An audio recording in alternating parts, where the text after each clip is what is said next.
Okay guys, a quick one. In this video, I'm going to show you how to fix zoomed in screen on iPhone.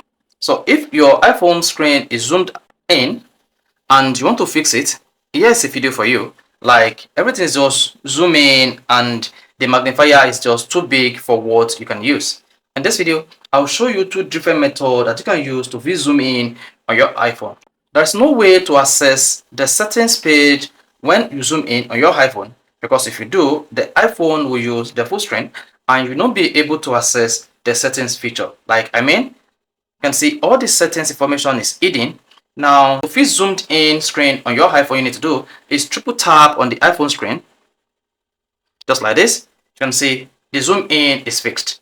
Again, if I choose to triple tap on the Apple screen like this, and then I click on zoom in, my zoom in will come again and I will not be able to use my device. If I try to open any device here, just like this, there will be an excess zoom on the device. The only thing I can do to exit or fix this zoom in on this device is just to triple tap on the iPhone screen with my three fingers. Then I have these pictures, then choose zoom out. Once you hit the zoom out button, everything will come back to normal. So this is how to fix zoomed in on iPhone. So if you find this really interesting, you want to hit like button, and do not forget to subscribe to our YouTube channel for more quality videos just like this.